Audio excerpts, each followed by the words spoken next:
Hello, Archie Dunlop here with Talking Astrology with Archie on Tuesday, December the 3rd, 2024.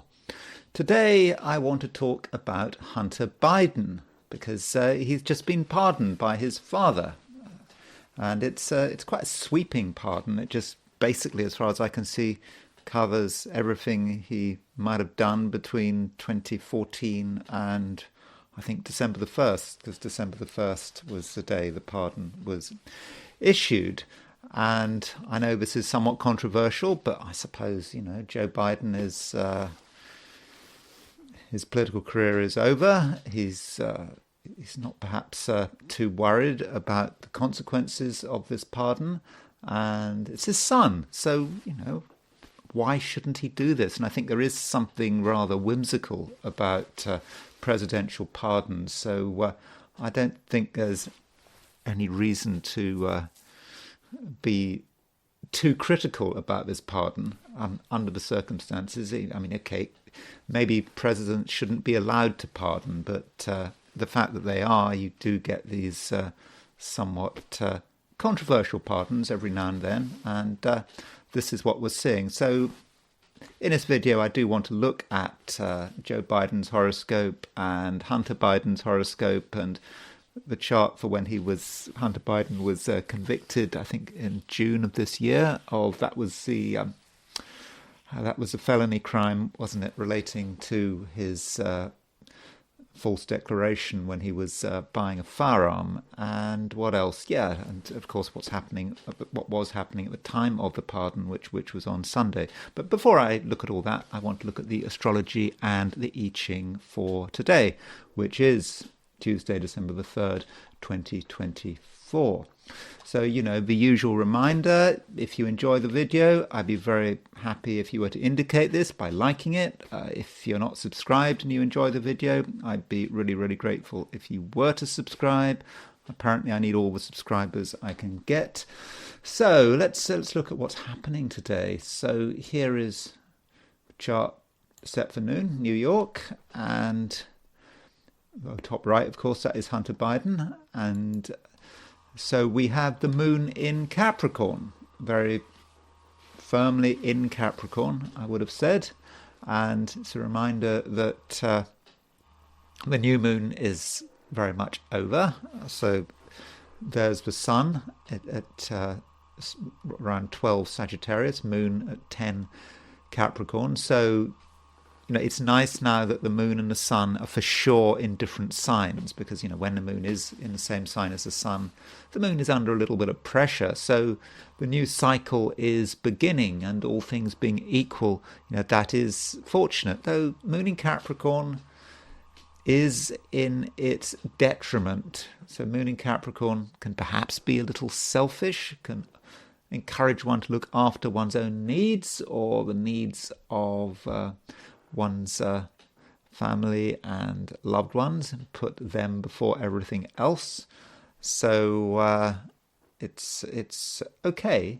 I mean, I don't think it's anything we should be ashamed of. We do have to look after ourselves every now and then, and I think that with moon in Capricorn, that is what we are inclined to be doing. Maybe we should be inclined to be doing that. But the moon in Capricorn is in an earth sign, and it is sextile Saturn. So moon sextile Saturn is quite grounded, looking after the material details. And if you actually look at what is happening, you will see that really that moon sextile Saturn is the only main aspect taking place today. I mean, that is it. Now, it is, in terms of this week, it is quite a busy week. There is a lot going on. We know that later in the week, Mars is coming to a standstill. Mars goes stationary retrograde in a few days' time at 6 degrees 10 minutes Leo. It's now at 6 degrees 6 Leo. So Mars is really, really grinding to a halt. So that is coming up, and Neptune is actually starting to grind to a halt. Neptune is still retrograde, but not for much longer. And so there are things happening very soon, but today, astrologically at least, things seem to be relatively quiet. Now, the sun is on a fixed star called Rastaban. So a lot of fixed stars start with a Ras, R-A-S. And of course, Ras is, I believe, Arabic for head. So you have Algol, Ras al-Ghul, the head of the demon. Ras al-Hag, the head of the snake charmer. And this is Rastaban, I think, which is, I believe, head of the dragon. And in fact, this fixed star Rastaban is Beta Draconis. And looking at, in other words, when we say, I think, when you have an alpha star, that means it is the brightest star in a constellation. The beta star is the second brightest star in the constellation. I suppose then the gamma star is the third brightest star, and then you go down through the Greek letters, at least if I've got my astronomical notation right. And as far as what Robeson says about Rastaban, he doesn't actually say very much about it, but I mean, he certainly is not very positive about Rastaban. So with Rastaban, he says Beta Draconis, a binary yellow star situated in the head of a dragon, and anciently called the nebulous star in the dragon's head, from Al-Ras al-Tuban, the dragon's head. And it is of the nature of Saturn and Mars. So he says it gives loss of property, violence, criminal inclinations, and accidents. So it's not a great place for the sun to be. And yeah, it might make us accident prone. And I suppose we should we should steer clear of anything that is sort of remotely criminal, remotely dubious. So we need to watch it, perhaps. But I wouldn't get too worked up about it. I mean, Rastaban is just a fixed star. I don't think it's a particularly important fixed star. It's not even the brightest star in the constellation of the dragon. But I thought I had to mention that. Now, the sun is making an opposition to Jupiter. That opposition with Jupiter is not exact yet, but I think some of us may be starting to feel its influence, and it's about things perhaps becoming larger than life, a sense of exaggeration. And I suppose if we say, well, Sun conjunct Rastaban opposition Jupiter, that might encourage us to take something too far in the wrong direction. And I do actually think this Sun opposition Jupiter is a malefic influence. I don't think there's anything positive about them. Well, I mean, there's always going to be something positive. It depends on the situation. But I think the Sun opposition Jupiter is something that we should be wary of. And the Sun is also starting to make a square of Saturn. Now, that square of Saturn is exact. Is going to be exact tomorrow. But I think we're still going to be feeling it. And so I'm thinking that, for some of us, we might feel that today is a little bit frustrating. Sun conjunct Rastaban, conjunct Saturn, conjunct Jupiter. It's not great, I don't think. And so don't take things too far. And looking at the situation from an Australian perspective, just to give the view from a very different time zone, Australia, New Zealand, Eastern Asia. So in sort of New York, we've got the moon at 10 Capricorn. From a perspective of Sydney, Australia, the moon is at 2 degrees Capricorn. So the moon is much earlier in the sign in Sydney, Australia. And in fact, right at the beginning of the day, and that's perhaps particularly if you're in New Zealand, but first part of the day might have a certain Sagittarius feel to it. And so slightly different, a slightly different emphasis, but I mean anything particularly dramatic there that is different. I wouldn't have thought so. So I don't think we should see a huge difference there between the experiences of the planets between, for example, the US and Australia. Though I mean, I think any difference is going to be subtle. There might be sort of more of that Sagittarian feel right at the beginning of the day, because in the early hours the moon will be in Sagittarius, but I don't think there's a lot to report in that sense. And there's not really a great deal to report when we look at things from a heliocentric viewpoint. And so turning to the heliocentric view, so we've got Venus square Mars still from a heliocentric view. So if you look at the heliocentric chart, so yesterday I talked about the fact that there was a Venus square Mars. That Venus square Mars is still very much there. I would have said, in fact, that heliocentric Venus square Mars is going to be stronger today than it was yesterday. And so what I said about Venus square Mars yesterday, it still applies. Venus square Mars is about attractiveness, it's about charisma, but it's also about that balance between attraction and repulsion, because Venus and Mars can be attractive, but it can be quite repulsive. It depends. I mean, it just reminds us that not all of us can be attractive to all people, and Venus and Mars is about a very specific kind of attraction that can work very well, but in other places some places it just doesn't work at all, and that actually can achieve the opposite result. We also have Mercury trine Pluto. So there's Mercury still making a conjunction to Uranus, quite a wide conjunction to Uranus, but Mercury about to move into heliocentric Gemini. And so when it moves into heliocentric Gemini, it makes a trine to Pluto. And so Mercury trine Pluto is all about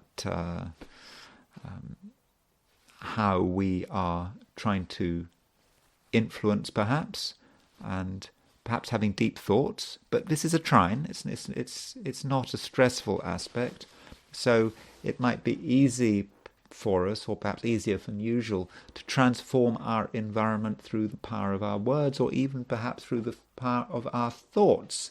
And maybe we can even transform ourselves through the power of our thoughts. Now, geocentrically, I mentioned that the Sun and Jupiter were making an opposition. Now, the heliocentric version of that is a conjunction between Earth and Jupiter. So a conjunction between Earth and Jupiter is the same as an opposition between the Sun and Jupiter. I mean, you're always going to, if you've got a Sun opposition Jupiter, you've also got Earth conjunct Jupiter by definition. And it's an aspect that is obviously quite pretty regular. It happens once a year. And I remember I was doing a class in the 1980s when I was studying astrology. I was doing a course with Michael Harding on midpoints and harmonics, and he mentioned, if I remember rightly, he mentioned the Earth conjunction Jupiter, and he said that the Earth-Jupiter conjunction, if I remember rightly, he said that the Earth-Jupiter conjunction does often configure in big events. If something big happens in the world, you can have Earth conjunct Jupiter, and not necessarily in a good sense, because Earth-Jupiter conjunction can release something. It can really release something into the world, and that might not be pleasant. And so I think we have to be very careful with this Earth conjunct Jupiter.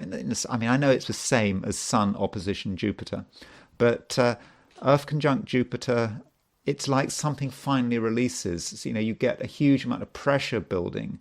Earth conjunct Jupiter, it suddenly happens. And I am concerned about this, and it happens around a time of sort of the Pearl Harbor anniversary, and I think, as I've sort of mentioned a couple of times, over the weekend there are these weird links between now and Pearl Harbor, and I want to look at Pearl Harbor in a few days' time, because there are parallels there, and I don't know what's going to happen. Probably nothing is going to happen, but I don't think there was an Earth conjunct. Well, in fact, Pearl Harbor.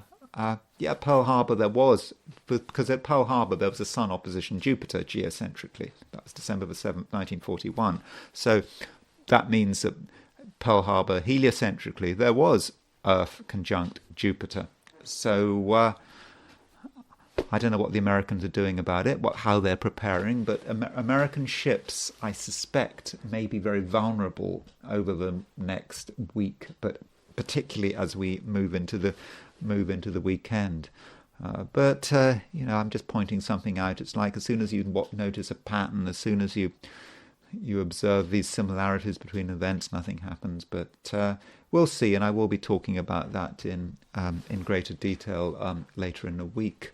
So now I want to look at the astrology the astrology of the 12 signs. Now, astrologically, there's not much happening. And so this is a day when I'm thinking that some of my forecasts may be very brief. So we'll see. Anyway, so these are my forecasts for the 12 signs for today, which is Tuesday, December the 3rd, 2024. Aries. The moon is in Capricorn, and as a result, I think that you are fairly solid in your approach to the world and how you are proceeding with your ambitions, whatever these ambitions are, whether they might be small, they might be large, but you just want to plow on, and you understand that things have to be done properly. And I also think that you do have a certain amount of discipline, because the moon is in Capricorn, it's making a sextile to Saturn, and you understand that I suppose you have to keep a tight ship, continuing with our nautical analogy, given I've just mentioned Pearl Harbor, but you do have to keep everything afloat, and you have to put in the work, and it's not a time to be recognized in some respects. I think people will recognize you as a person, as someone who can be dynamic, but I don't think they'll necessarily recognize what you are doing behind the scenes. You just have to just plow on, and if you feel that your hard work is not being recognized, don't worry about it. It's just the way it is, and you should be focused on the results. And I think that at the moment you certainly are getting results, and at the same time you do feel that this is a time when it's down to you. I think that you can sort of pick up the sort of full dynamic energy of the cosmos and kind of make it yours. And I suppose you're always going to have times when you're going to have people who are dynamic, and you're going to be people who are going to complain that there's too much going on. And I think you are dynamic, and you're one of the people that is really making things happen, and that's certainly something you can do. Now, don't expect other people to necessarily be on your wavelength. I mean, you might be very dynamic and sure what needs to be done, but the same might not be said for others. Other people may be a little confused. They may even appear to be somewhere else. Maybe even dazed and confused, but they may just be distracted and as a result, I suppose they could be prone to mistakes. And if you want someone to do something, then you're going to have to explain yourself very carefully, because they may not just be all there.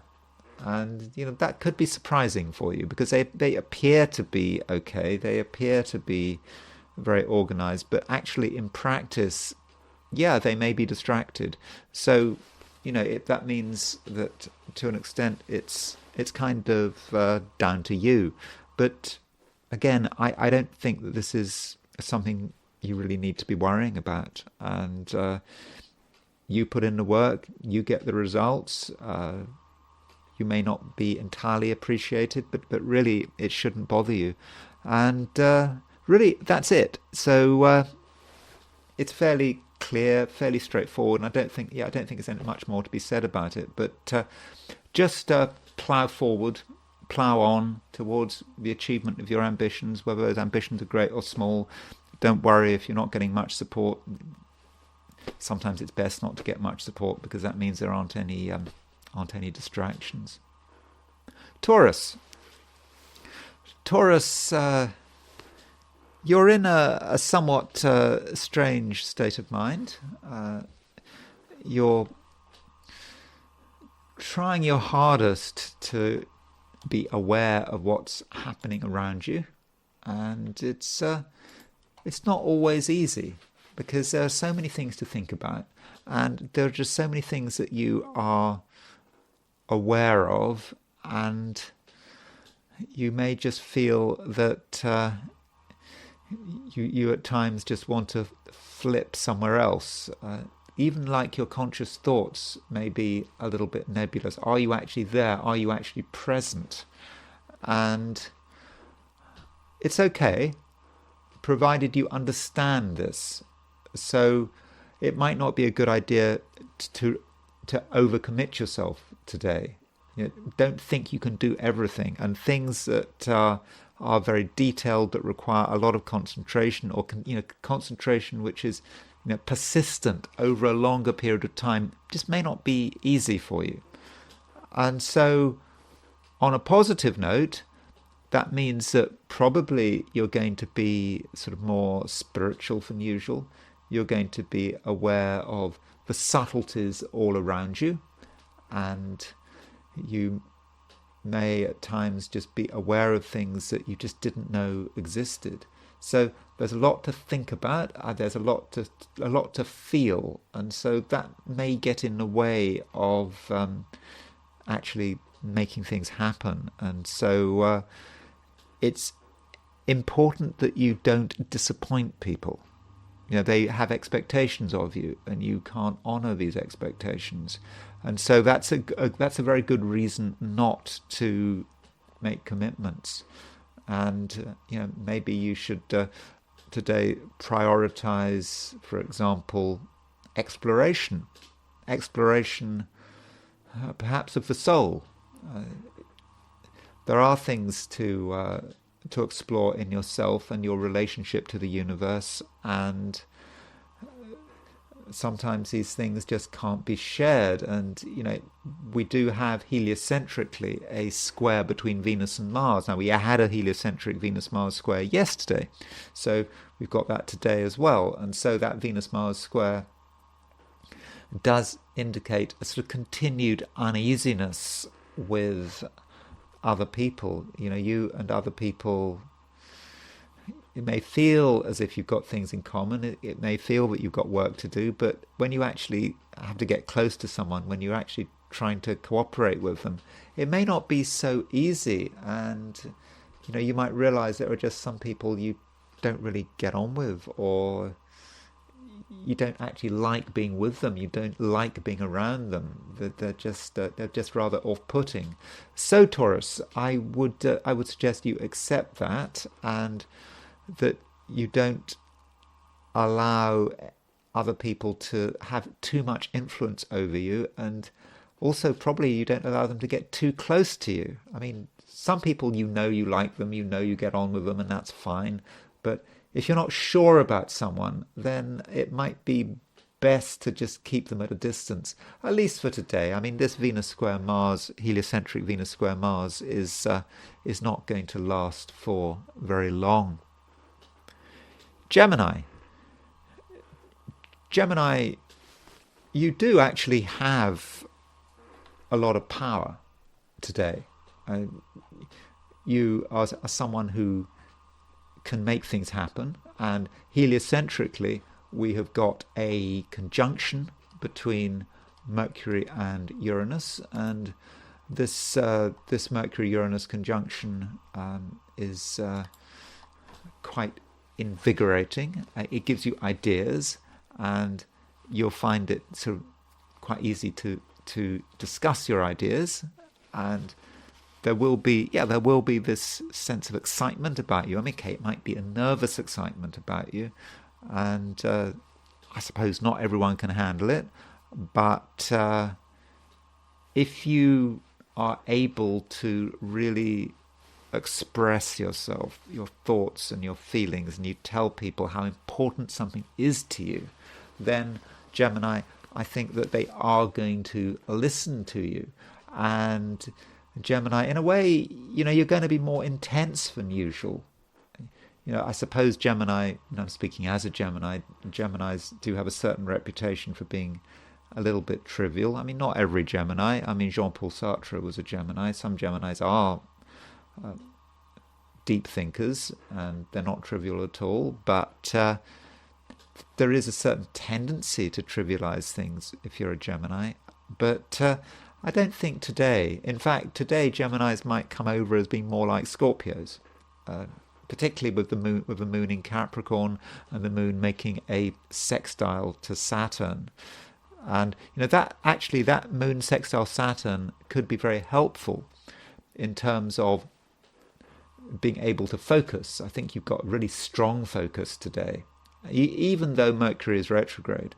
And with this strong focus, you're able to concentrate on the things that matter. And if something is important to you, and it might relate to the whole structure of your ambitions, if it's important to you, you're going to be able to focus on it in a very single-minded way. It's going to be your way of focusing, and you won't take kindly to distractions. And so that means, Gemini, that you can potentially get quite a lot of things done. Now, there is a build-up at the moment. Well, there are several build-ups actually going on. There's a build-up to a Sun-Jupiter opposition. Now, that Sun-Jupiter opposition takes place, is exact at the end of a week, but with that Sun opposition Jupiter, there's just a feeling that other people might be too much of a good thing. There's a limit to how much you can tolerate certain people, and that is made more intense by the fact that the Sun is about to make a square to Saturn, and that square to Saturn is exact tomorrow. But the Sun is on the fixed star Rastaban, which is the head of the dragon, the second brightest star in the constellation of the dragon. And so with that Sun square Saturn, it may occur to you that some people are not helpful, they are disruptive, and they are quite undermining. So it's true that at the moment you are ambitious, there are things you want, but you're also very aware of everything that could be holding you back. And it just may be that some people seem to have a rather negative view, and they are disruptive and troublesome, and you know who they are, and you want to be short of them. And also we've got Mercury getting ever closer to the Sun, and the Sun is, Mercury is going retrograde, the Sun is moving towards the conjunction of the Sun. They're just over 5 degrees apart. So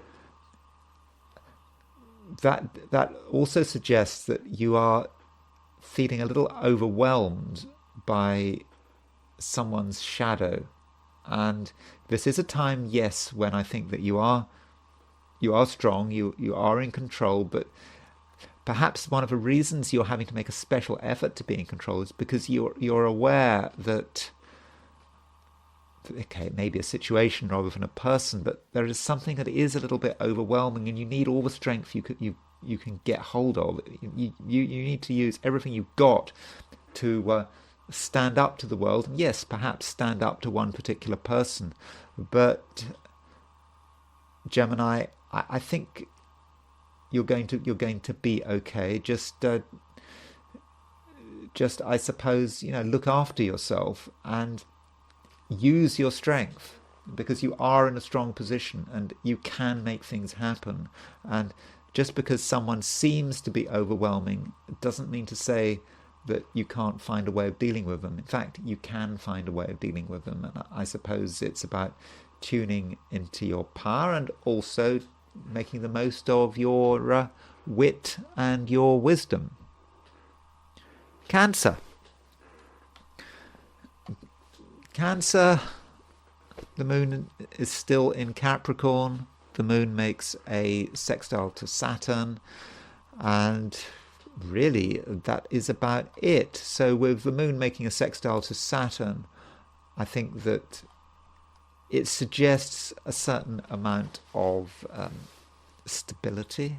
Things are fairly straightforward, and you understand what's happening, and you also understand your own interests, and you also understand what might be a threat to your own interests. The moon is in Capricorn. That perhaps says something about you.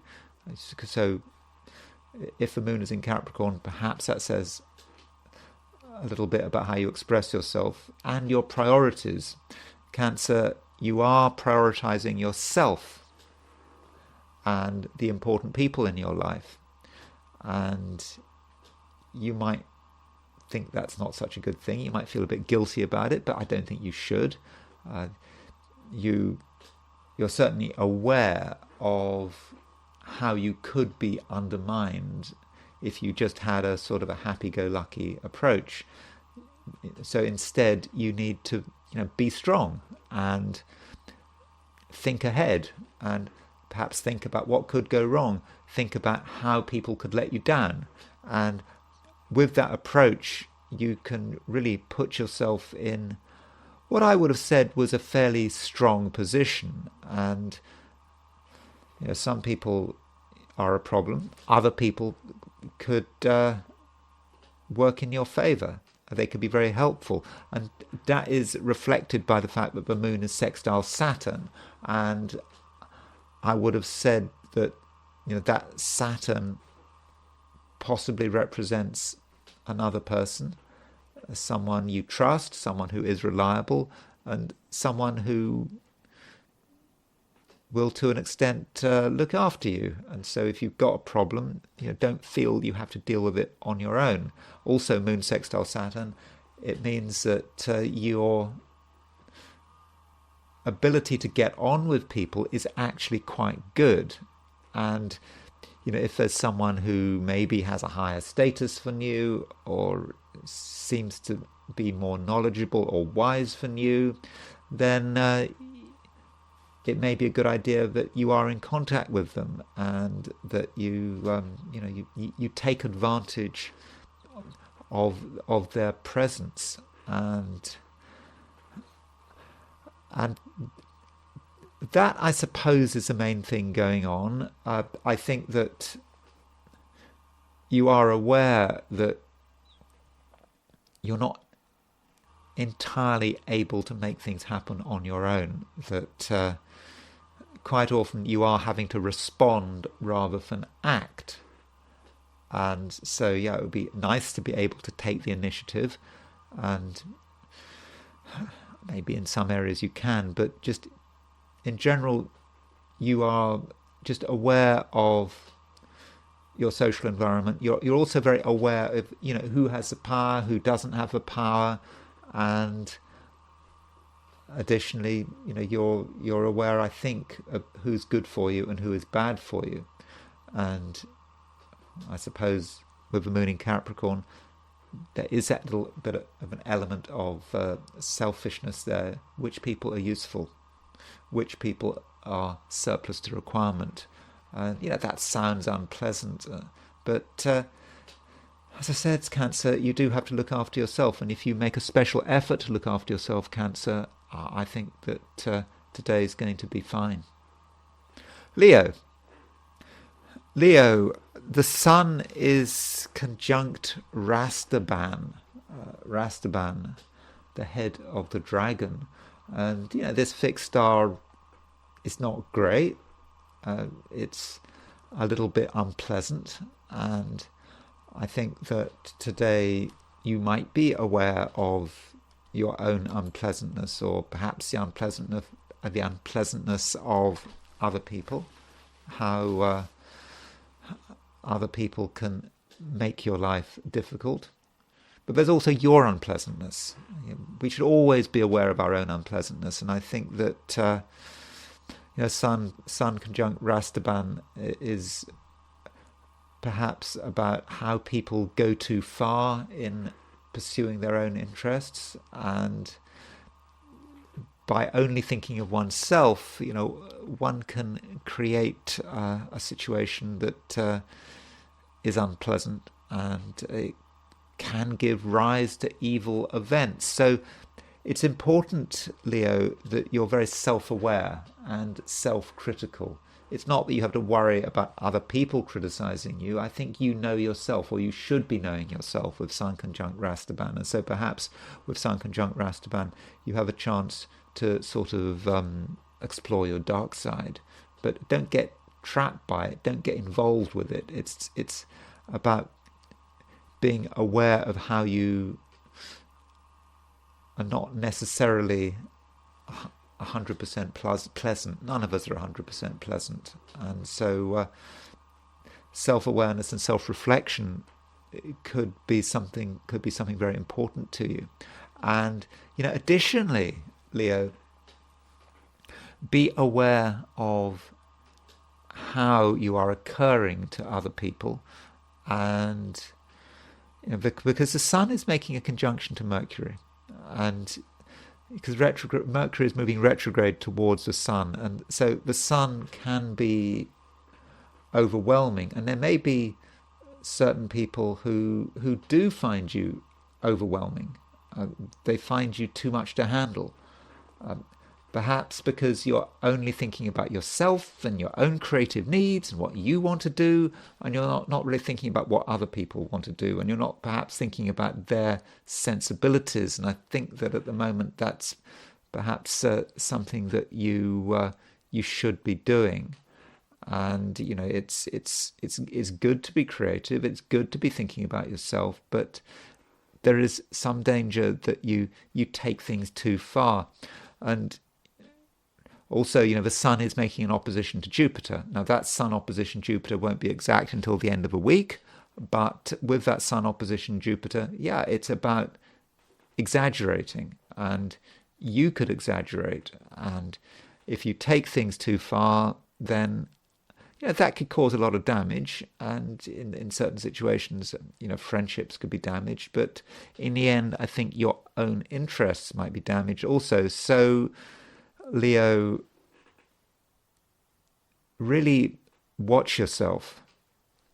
I mean, I'm not saying that things are difficult for you. I'm thinking actually it's in some respects, with the Sun in Sagittarius, it's a time of year where things often work very well for you. But it's possible to go too far, and if you're aware of that ability to be excessive in yourself, and you try to harness it, control it, and so you don't go too far, I think that in that way you would be able to stay out of trouble. But still, Leo, there is a sense of drama around you, and I think that you want things to happen, and you're not entirely happy with the way things have been happening. And I think that at an almost unconscious level, you want to stir things up.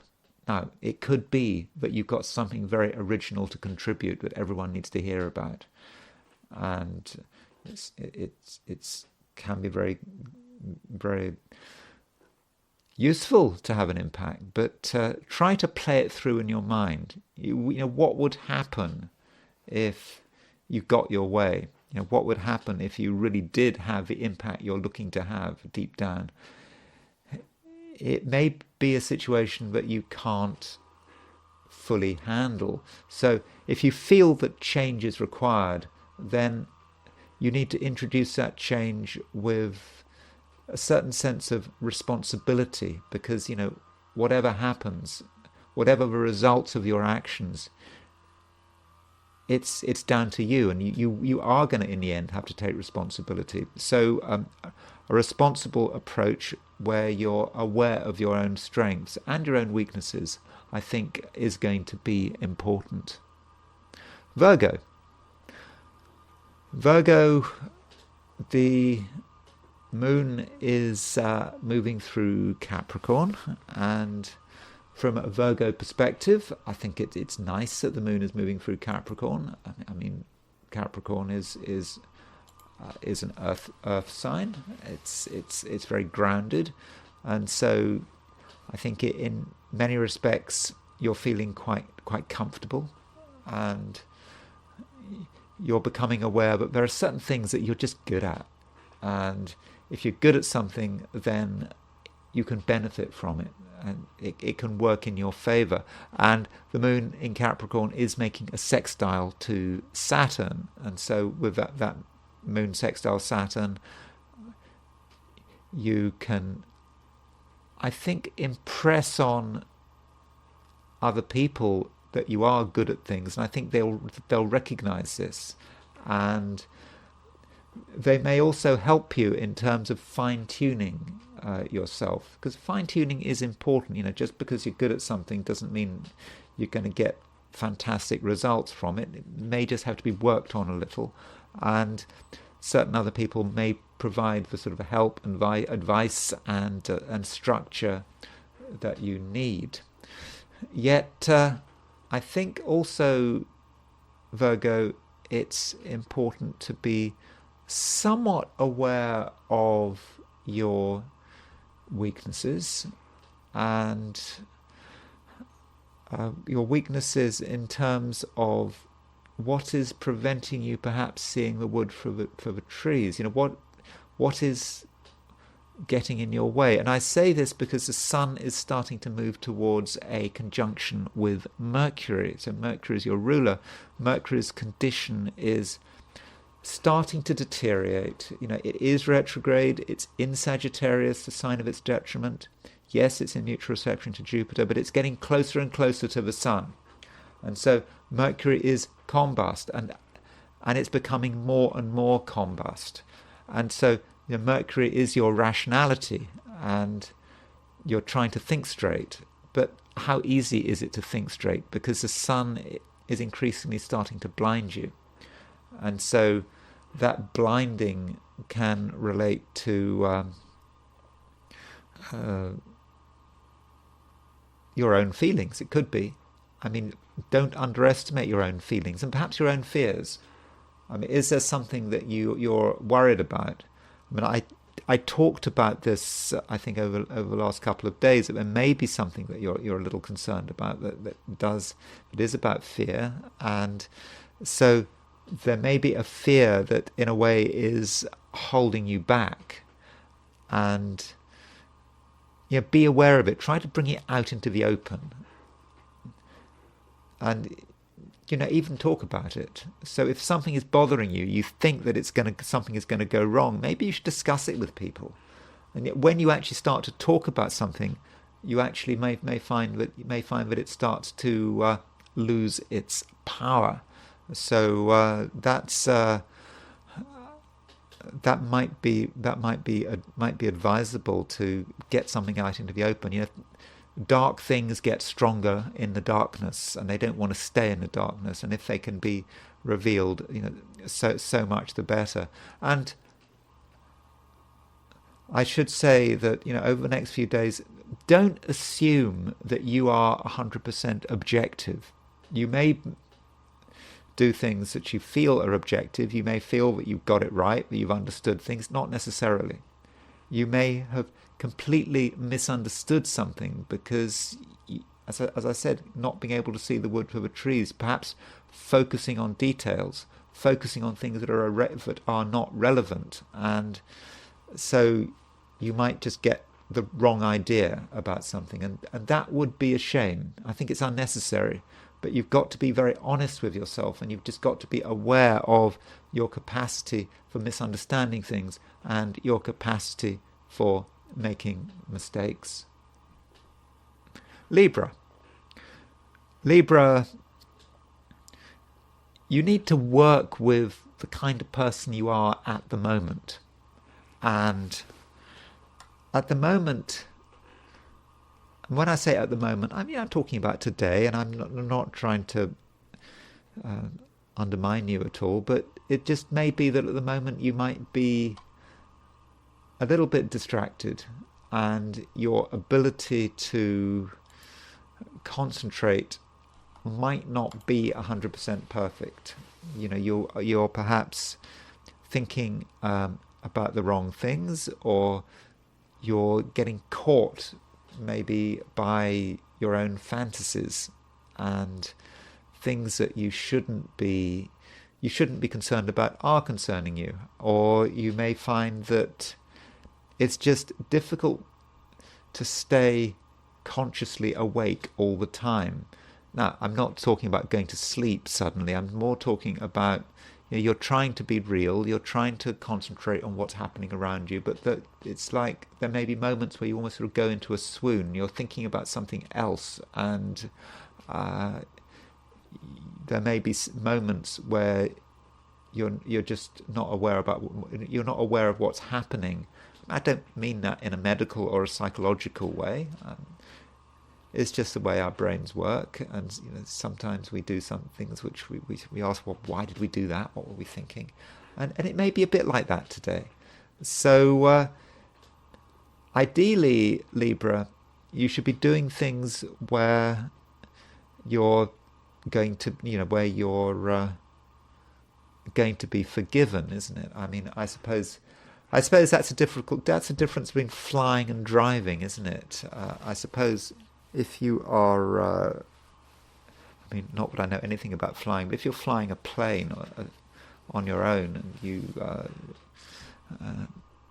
and you're thinking about something else, or I don't know, you suddenly have a panic attack or whatever, you have to keep flying. And if you're not consciously there, the plane crashes.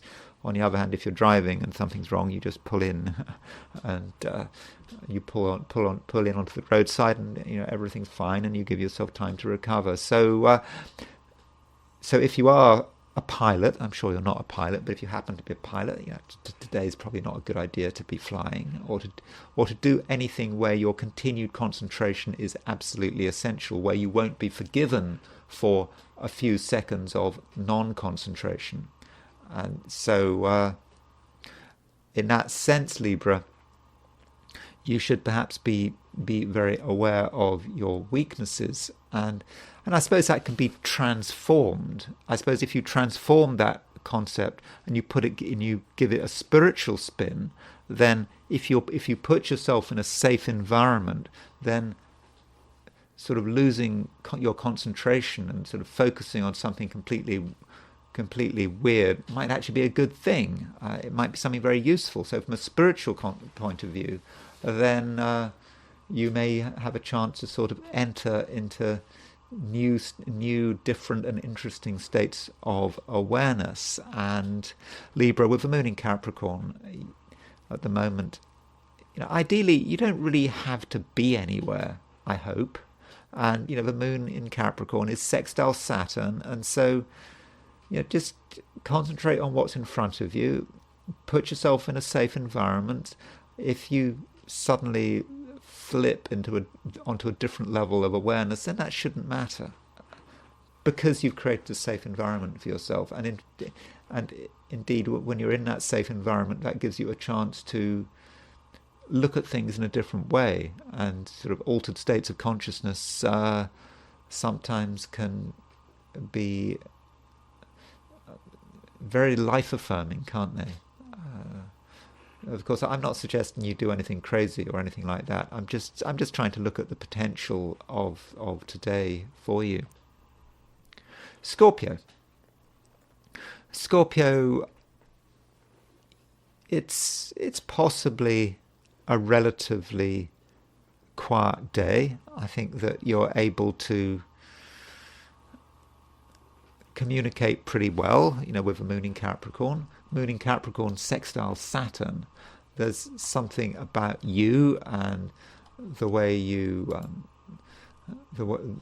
the way you talk, which is reassuring, and it's reassuring not just for other people, but it's also reassuring for you yourself. You just know that you're doing things right, and that people are listening, and just keep it simple with the moon in Capricorn. I mean, that matters. It's not a time for discussing complicated concepts or for being speculative.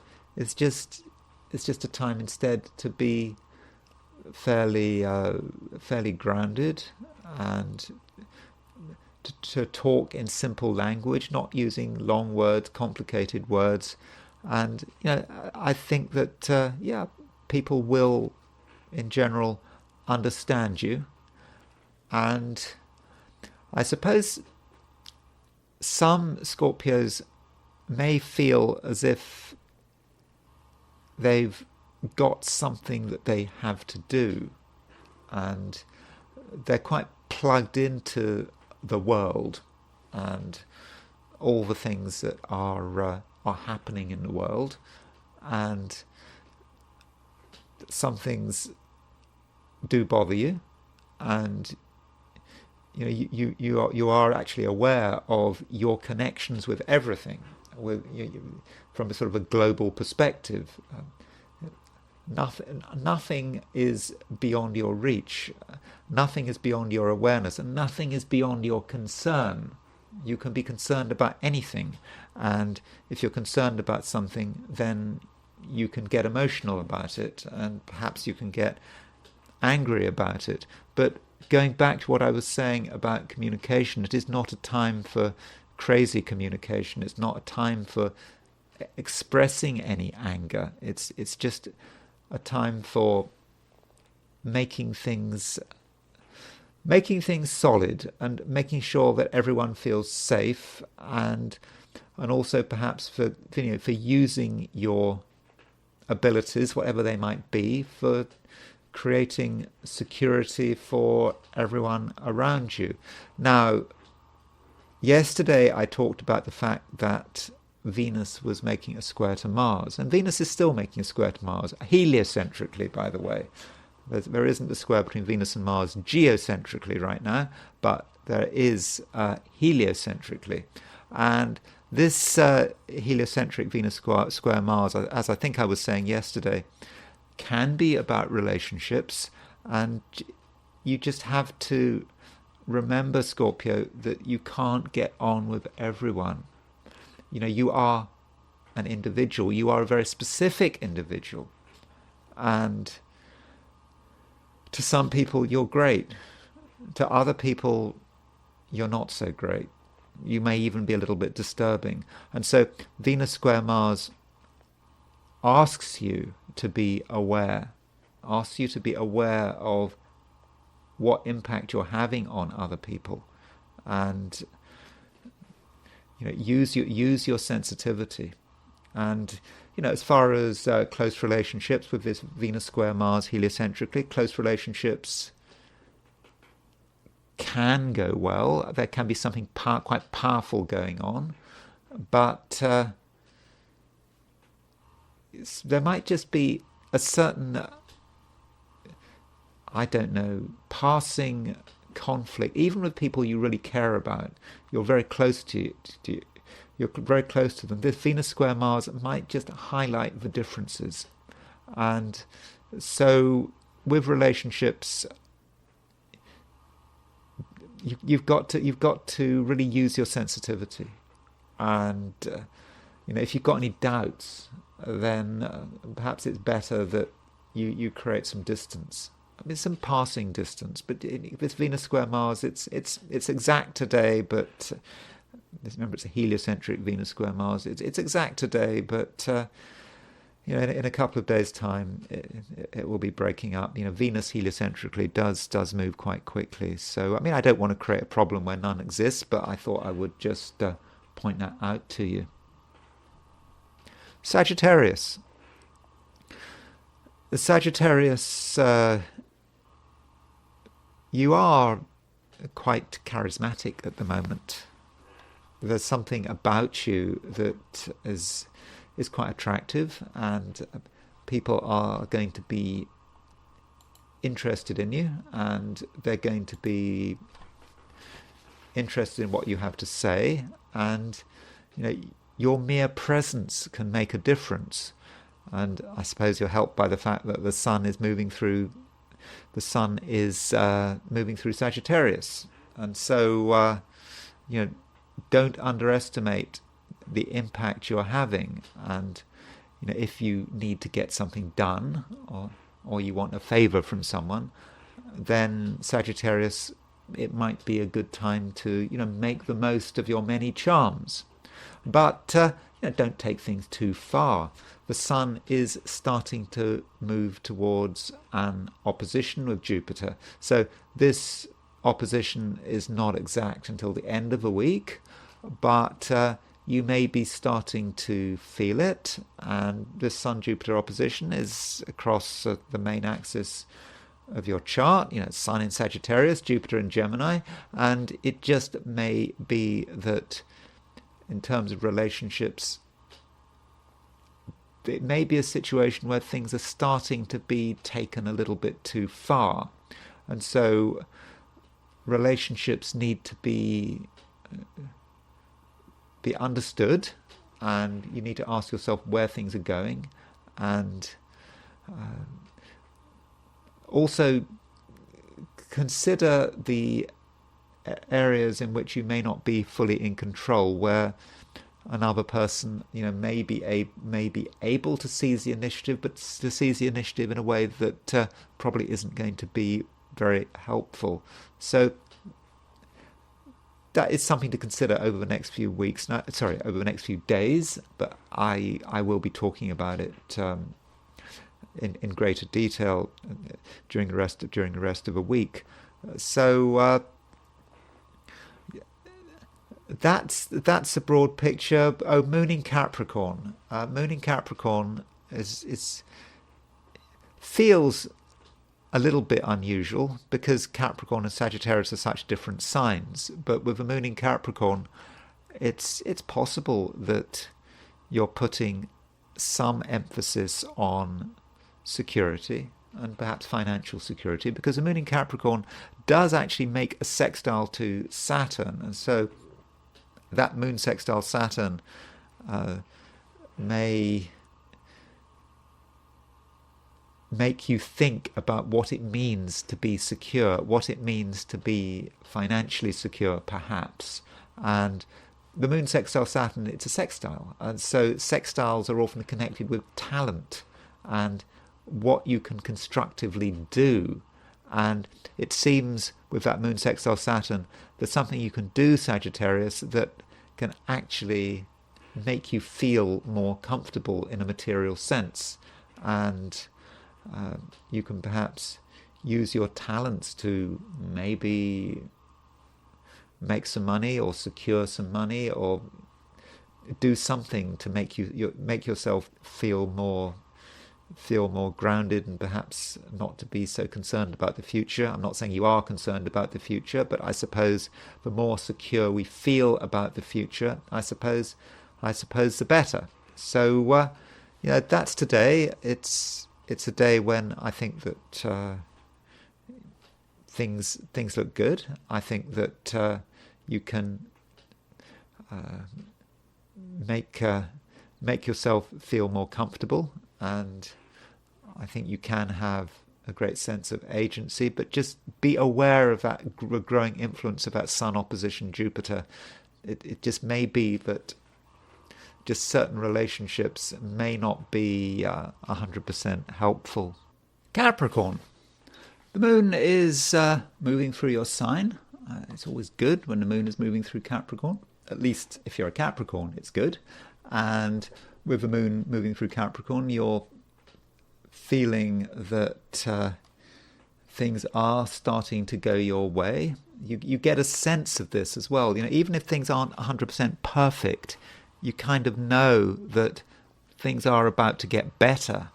And with Moon in Capricorn, making a sextile to Saturn, that is great, Moon sextile Saturn. With Moon sextile Saturn, it's a time when you're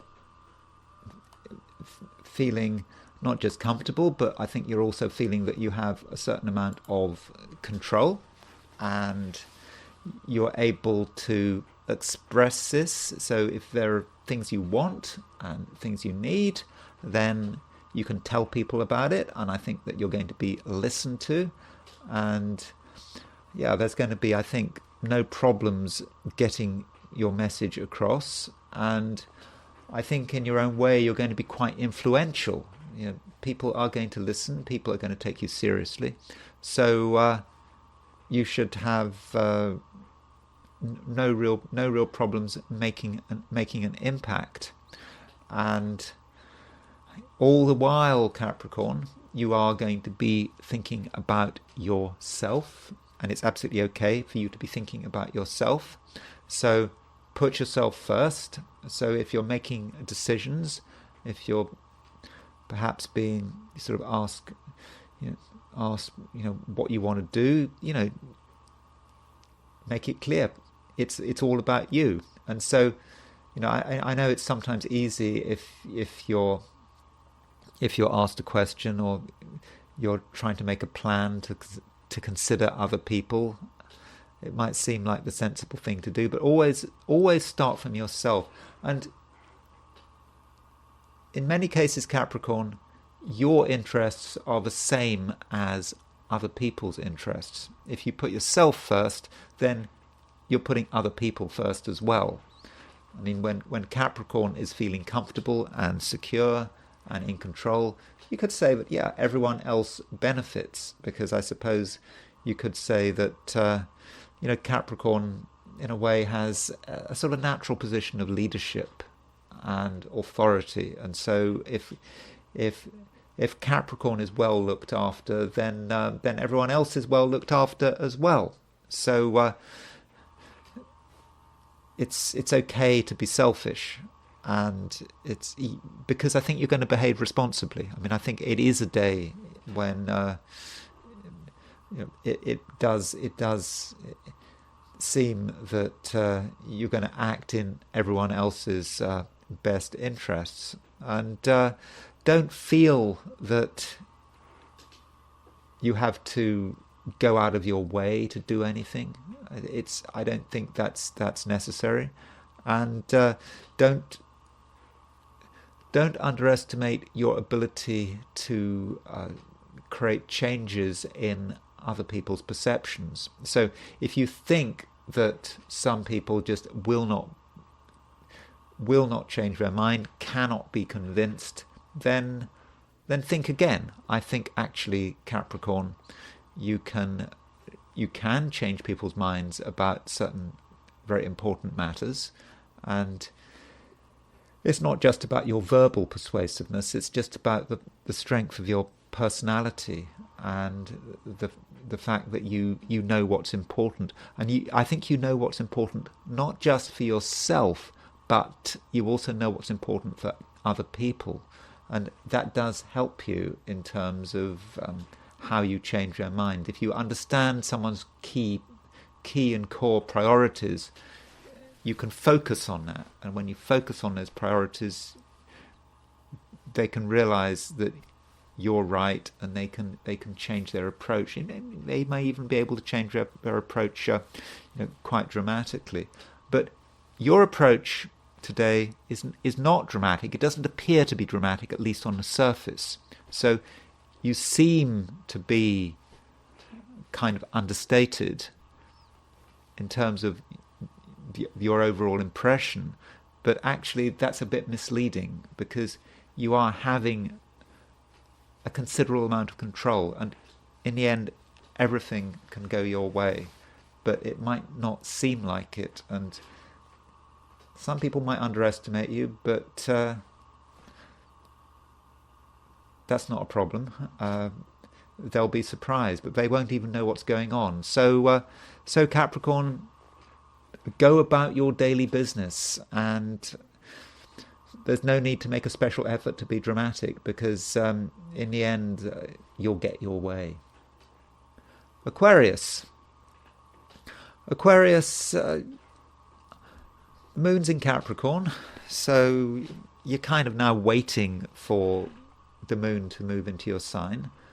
And so with the moon moving through Capricorn, you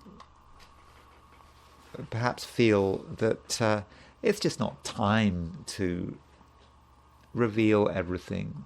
There are some things you want to keep to yourself, and you perhaps need to work it through on your own. And the moon in Capricorn does make a sextile aspect to Saturn, and that moon sextile Saturn is, I think, about you working on something on your own in quite a practical but focused way. Practical and focused. You have a good sense of your own priorities. You know what matters, and you're not going to be distracted. And I think that people will probably just stay out of your way. I mean, that's the way you want it. I don't think you want to have a busy social life today. I don't think that's what you want at all. Yeah, other people might. Other people might be sort of more extroverted than you, but you don't have to do things their way. You need to do things your way. And your power is not in the open. You're at your best when you are away from the limelight, and so that matters. And I suppose for some Aquarians, it might be a time when you might want to be doing a little bit of plotting. I mean, plotting not in a destructive or harmful way, but certain things have to be plotted, and maybe if people understood what you were trying to achieve too early, that might not help. And so you work away at something in your own way. You don't get distracted. You understand the importance of secrets, and secrecy may actually be quite important, quite crucial when it comes to money. So if there's anything relating to money going on at the moment, perhaps you're trying to create financial opportunities for yourself, or you're trying to work on something which could be of financial benefit. I think it's important that you don't tell people about it unless, sometimes you have to tell people about it because it's important, but you really look at it on a sort of need-to-know basis. But if you work on it sort of on your own, then that's the best approach, because if everyone knows what you're trying to achieve, everyone knows about your plans, then I think in many ways your overall approach might be weakened. Pisces, you're someone who is very much noticed today. You're not someone who it is easy to ignore, and that's not the way you want it. I think that Pisces, you do need a certain amount of attention, and so perhaps you should seek that attention. I'm not saying you have to be overly dramatic about it, but it appears that you have something to offer, and you have some sort of enthusiasm and inspiration to offer, but also you have some good advice to offer, and that may be connected with the fact that the Sun is moving to a square of Saturn. Now, that Sun square Saturn is exact tomorrow, and Sun square Saturn has a somewhat problematic reputation. It doesn't sound like a very good aspect, and maybe for some of the other 12 signs it isn't a good aspect. But I think for you, I think it could be very useful. It's about you deciding what matters, what's important to you, and being very disciplined about it. And just you work until you've achieved your goal. That could be part of how the Sun Saturn square works. So it could be a bit grueling, having to put a lot of effort into something. It may even be exhausting, but it's all for a purpose. And so toughness and self-discipline today, I think, may serve you well. Also, the moon is in Capricorn, and the moon in Capricorn is quite sensible in Capricorn. But for you, it's also sociable. Moon's in Capricorn. Capricorn and Pisces have a natural sympathy with each other.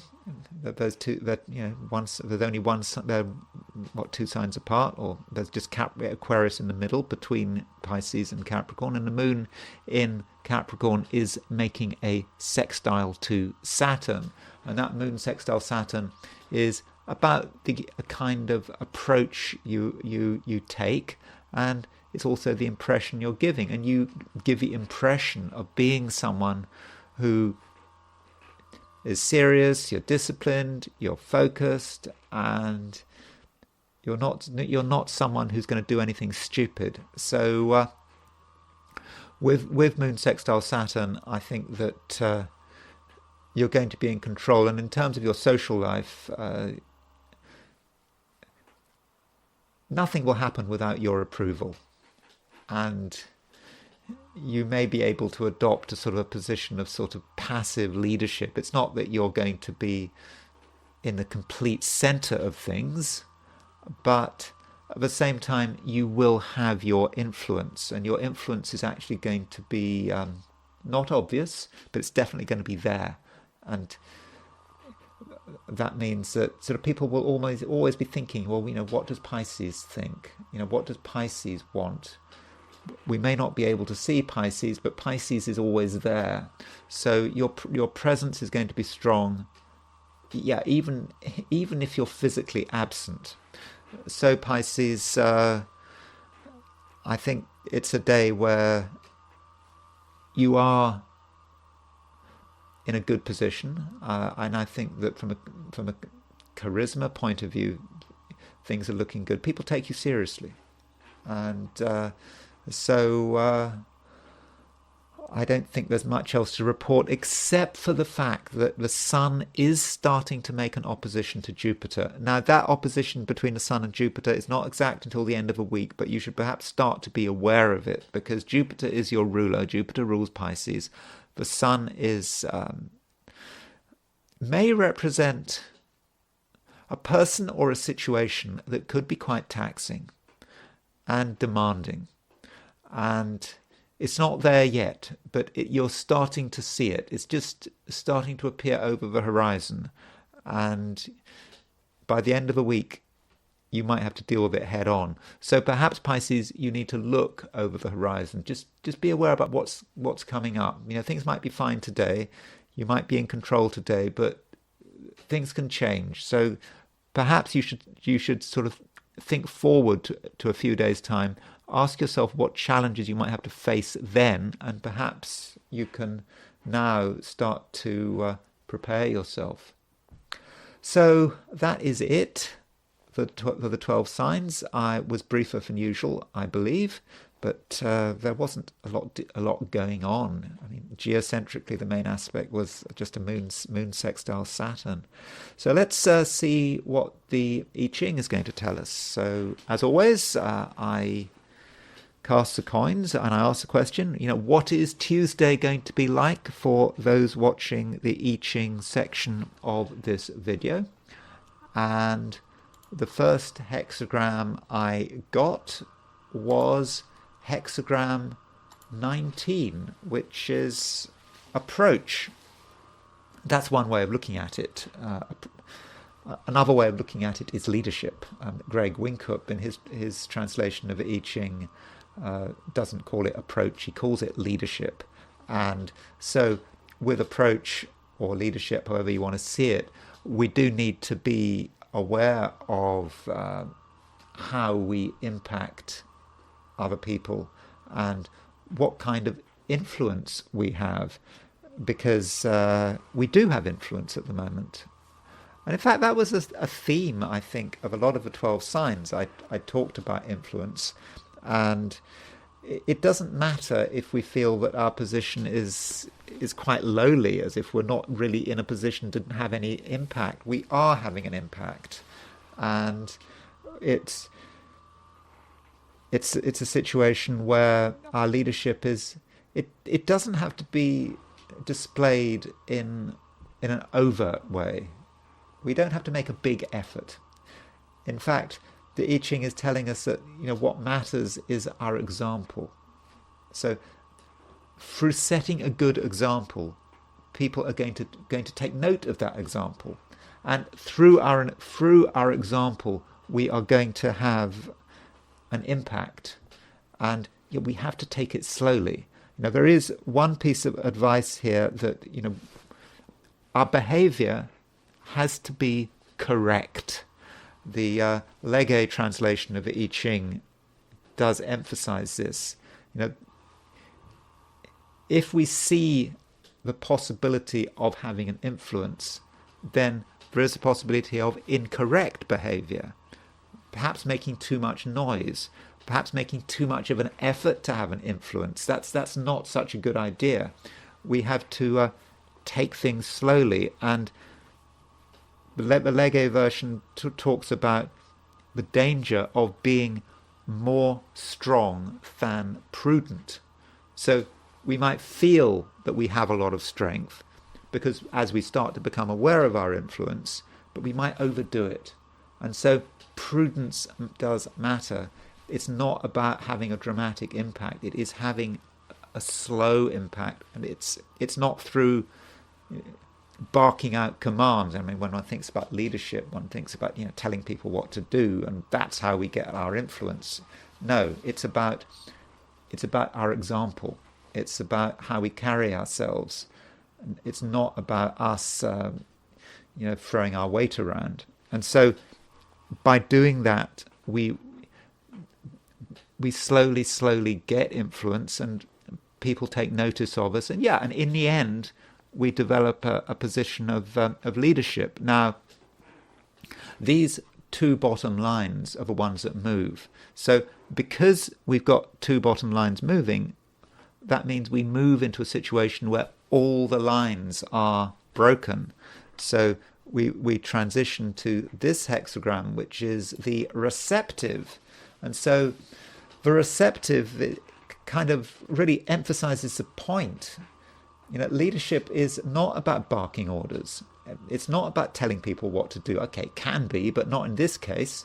It's about being subtle. It's about going with the flow. It's, the receptive is the opposite of creative. I think yesterday when we did the hexagram for Monday, we had the creative as the last hexagram with all the lines unbroken. This time we've got the receptive as the last hexagram with all the lines broken. And so this is about passivity. We're not trying to bring anything new to the table. We're just doing what is right. And this is how we behave. We behave correctly, and other people notice that we behave correctly. And because of that, we have an influence. Yes, it's a very subtle influence, but I think it's a very real influence. And through our behavior and through our correct behavior, we can change our little part of the world very much for the better. And now I suppose we better consider the Bidens. So Joe Biden has just pardoned his son. It's a very sweeping pardon, sort of covering everything from 2014 to 2010. As I said, I don't think one should necessarily criticize him for it. He's president. his son got into a bit of trouble. He's looking after his son. I mean, this is what presidents can do. And so we should probably start with Joe Biden's horoscope from a perspective perhaps of a father who happens to be president. And so let's look at Joe Biden's chart. So Joe Biden, here's Joe Biden's chart. And so Joe Biden, he's got Sagittarius rising, and he's got the moon at 0 degrees Taurus. And from a Placidus perspective, I mean, I usually use the Placidus house system rather than the whole sign house system. I mean, I'm aware of the whole sign house system. I sometimes use it. I think it can be quite useful. But he's got the moon in Taurus in the 5th house. And so the moon in Taurus in the 5th house is, that's very much about his children. And his children are important to him, and you can imagine anyone would be devastated after that the car crash on December the 18th, 1972, when his wife was killed and his daughter was killed, and two of his children, two others, Bo and Hunter, were seriously injured. So you can imagine, obviously, how devastating that was, and how that must have impacted him for the rest of his life, obviously. And perhaps that gives him a special loyalty towards his children, wanting to be there for his children. I suppose you could say that he wasn't. He might take the view that he wasn't there for his children in December. He just wasn't in the car, was he? His wife was driving. But I suppose now, at the end of his presidency, he is there. He is president. He's able to assert his power to help one of his children. So why shouldn't he exercise that power? And I don't think that, sort of on a personal level, I don't think he should be sort of particularly criticized for that. And also, he's a Scorpio. He's got 4 planets in Scorpio: Mars, Mercury, Sun, and Venus. And Scorpios are very loyal. Family is going to be important, and clearly under the surface, Joe Biden has very strong feelings, and I suppose because of that loyalty, he's going to want to look after Hunter and make sure that after his presidency, Hunter is not going to get into any more trouble. And of course, Hunter Biden is a bit of a problem. And if you look at Hunter Biden's horoscope, I assume this will be the last time I look at Hunter Biden's horoscope for a long time. Maybe I'll never look at his horoscope again, but unless he goes back into the news. But I suppose probably we hope that doesn't happen. I mean, hopefully that's it. I mean, the pardon is not a future pardon, so hopefully Hunter Biden is going to behave from now on. But Hunter Biden does have an opposition between Mars and Uranus, and I think that is so defining about him. Mars at 8 degrees 1 Aries, Uranus 8 degrees 34 Libra, Mars opposition Uranus. I would have said that Mars-Uranus opposition describes that seminal event when there was a car crash in 1972. How old would he have been, Ben? He would have been 2 years old, just coming up to his 3rd birthday. And it was, obviously going to have an absolutely lasting impact on him. I mean, it must. And we can see that, we can arguably see that car crash in his chart, maybe with that Sun Venus. Look at, you see Hunter Biden has a Sun Venus conjunction, and I think that the Venus may say something about the mother, because of the women in his chart and how he treats, the women in his life, how he treats these women, and or how these women, what happens to these women. And so his Sun and Venus are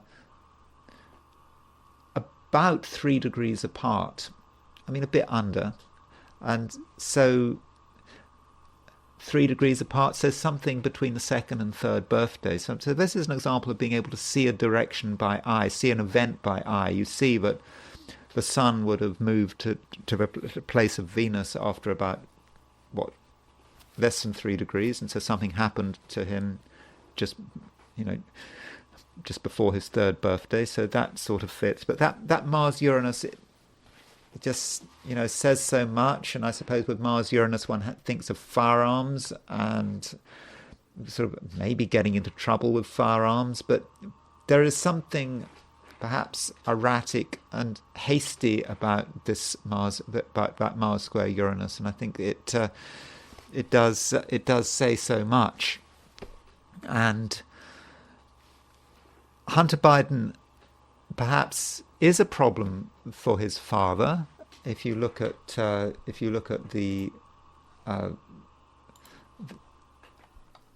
synastry between the two, there's not a great deal of synastry between Hunter Biden and his son.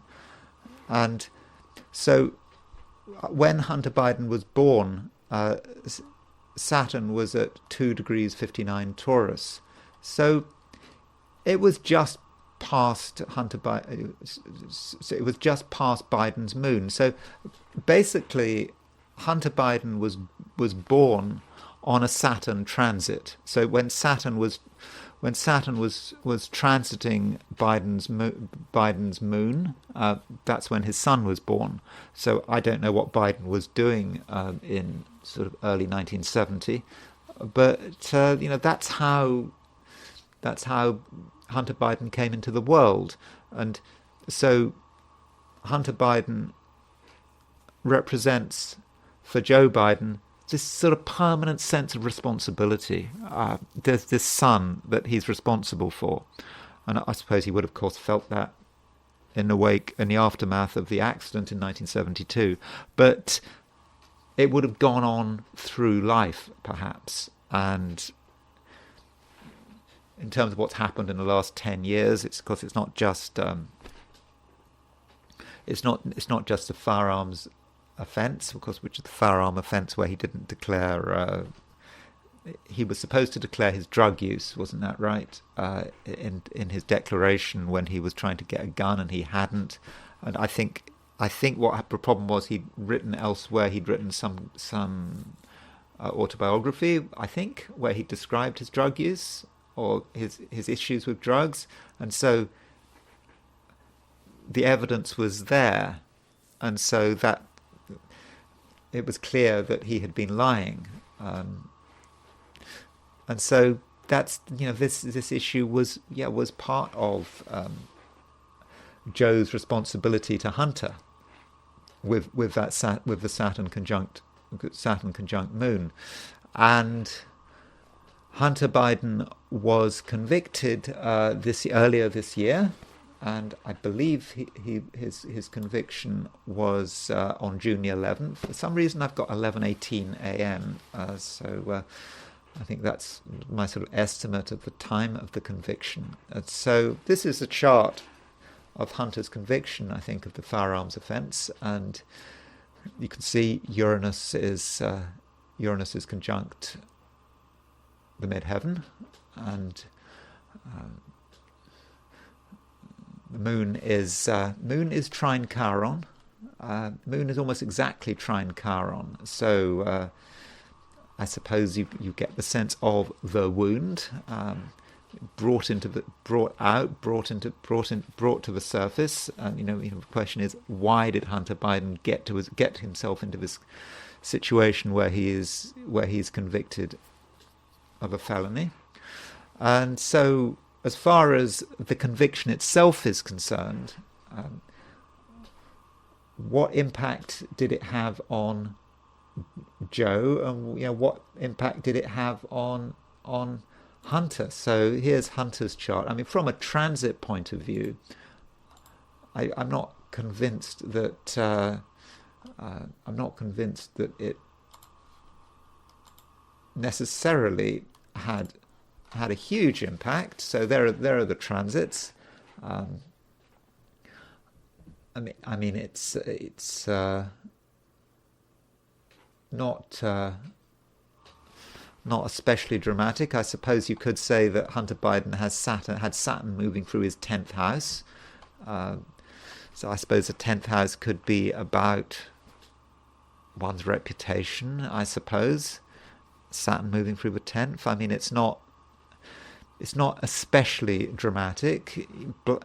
Black Moon Lilith was at 2 degrees Libra, square his ascendant. So I don't find that especially impressive. Transiting Pluto was square his Saturn. So I'm not convinced that for Hunter this was. I mean, at least astrologically, I'm sure it was something quite devastating for him. But it's not really picked up in. It's not really picked up by the transits. Not especially.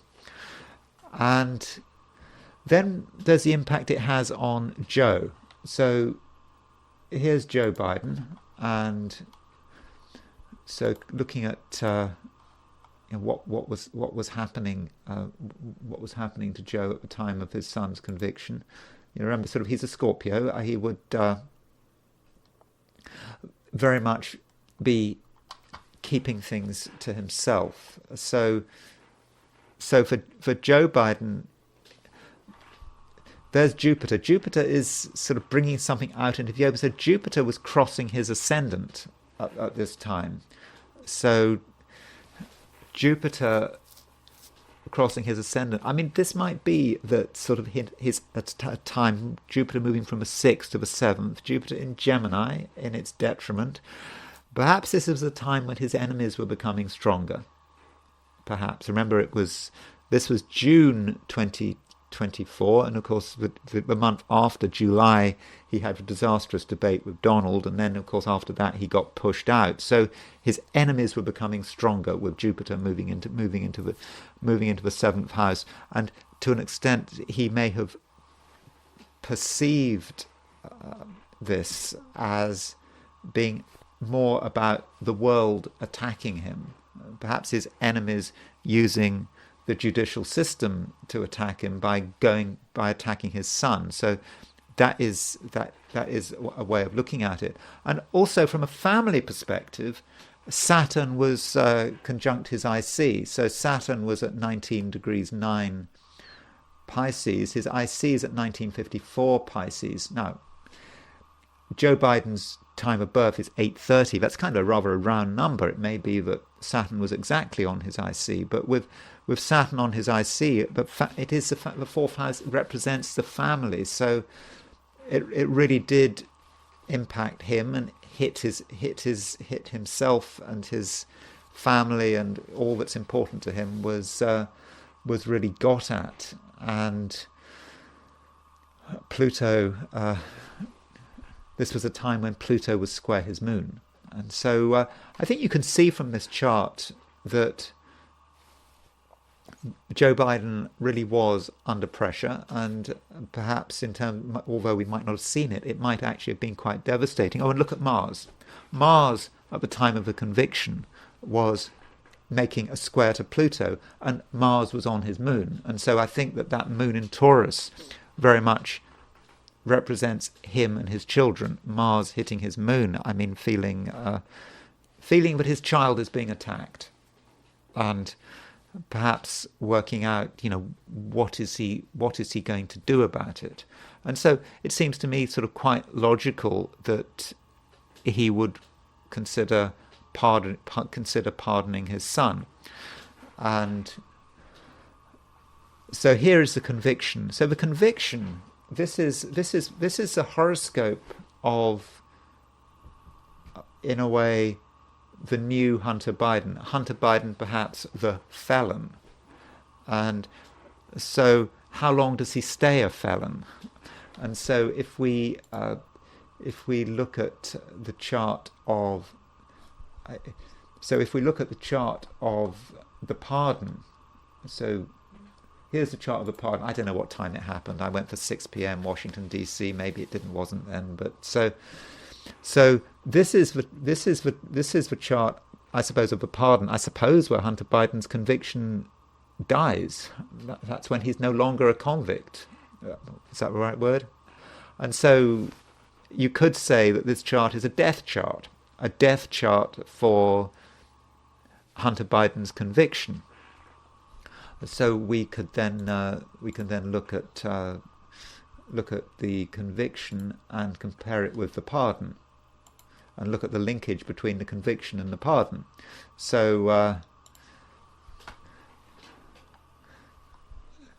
obviously, because Uranus is a slow mover, it's almost the Uranus return. But I mean, it's going to be the Uranus return all the time, because Uranus is always around this. It moves so slowly that it's sort of in mid-Taurus throughout the year. And Jupiter at the time of the pardon was at 17 degrees 4 Gemini. So at the time of the conviction, Mercury was at 1724 Gemini. So Jupiter was conjunct Mercury. So Jupiter can be the release, the ending of things, making that conjunction to Jupiter. Making that conjunction to Mercury.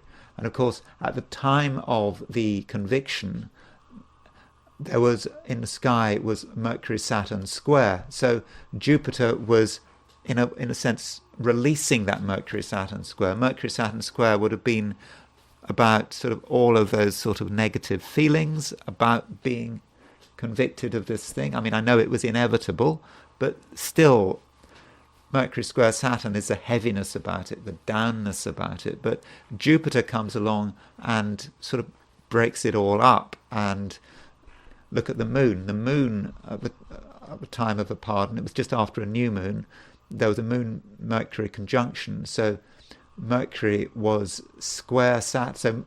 So there was that Mercury-Jupiter opposition, which hit the Mercury-Saturn square. And the moon was also involved in it. So we had moon sort of aspecting the Mercury-Saturn midpoint, I think by sesquiquadrate. So I think there are strong links there between the conviction and the conviction and the pardon. And as far as solar arc directions are concerned, I noticed one solar arc direction involving Hunter Biden. So here is Hunter Biden's chart, and I've put on the outer wheel his solar arc directions for the time of the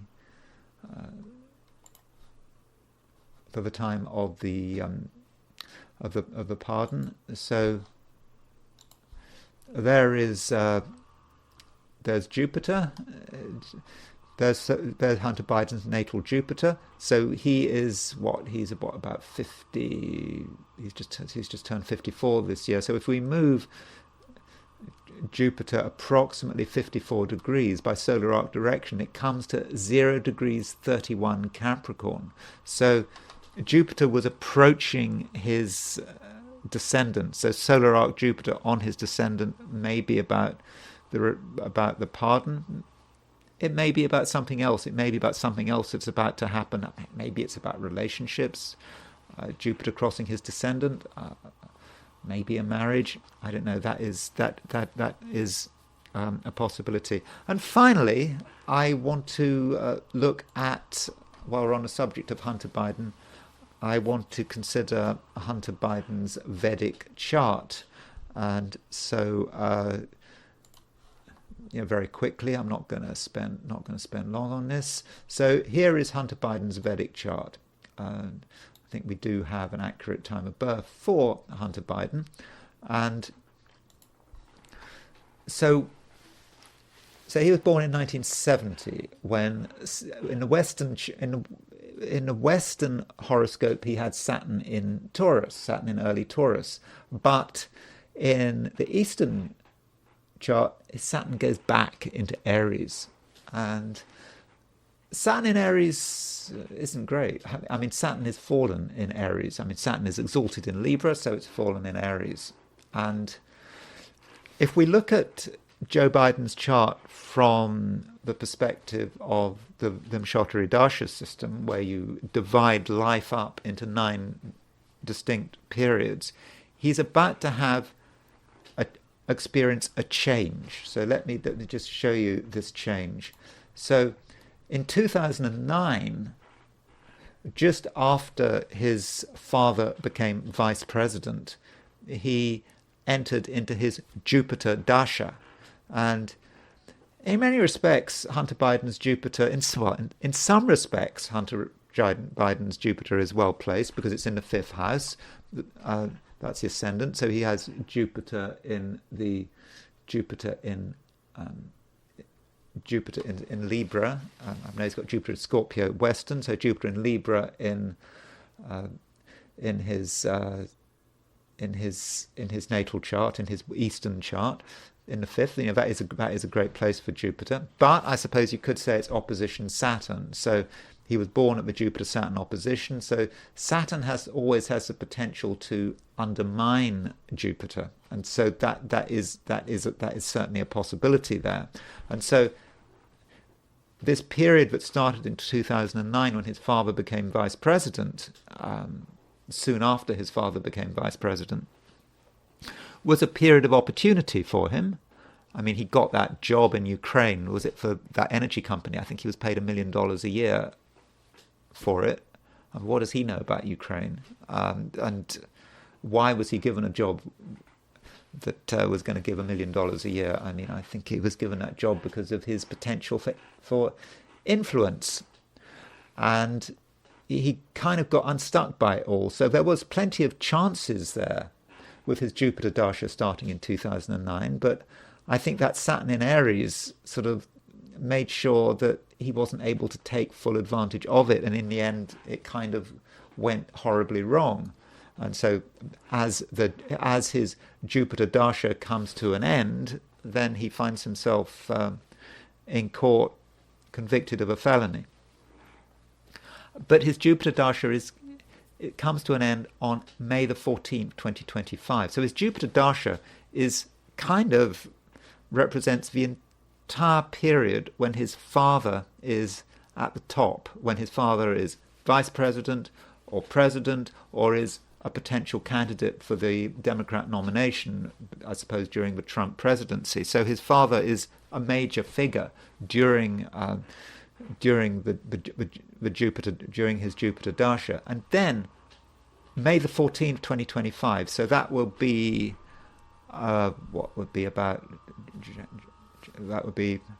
so 4 months after his father no longer becomes president, he enters his Saturn Dasha.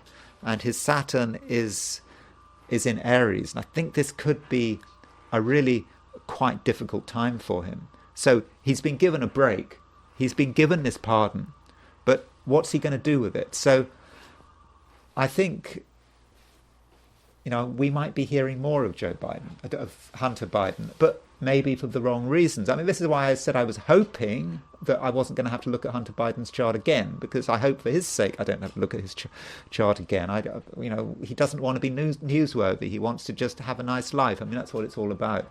But I do think he has to be careful now that he's on the brink of entering his Saturn Dasha. And I think that Saturn Dasha starting in May of next year, could be difficult, and it could undermine his luck because Saturn is making that opposition to Jupiter. So if you're watching this, Hunter Biden, you do have to be careful, but I don't think he is watching this. Anyway, that's all I'm going to say for today. I hope you find this video of some interest, and if you like the video, I'd be very grateful if you were to indicate this by liking it. And if you're not subscribed, I'd be really happy if you were to subscribe. If you want to buy me a coffee, there is a link in the description. So thanks again for watching, and I will talk to you again tomorrow.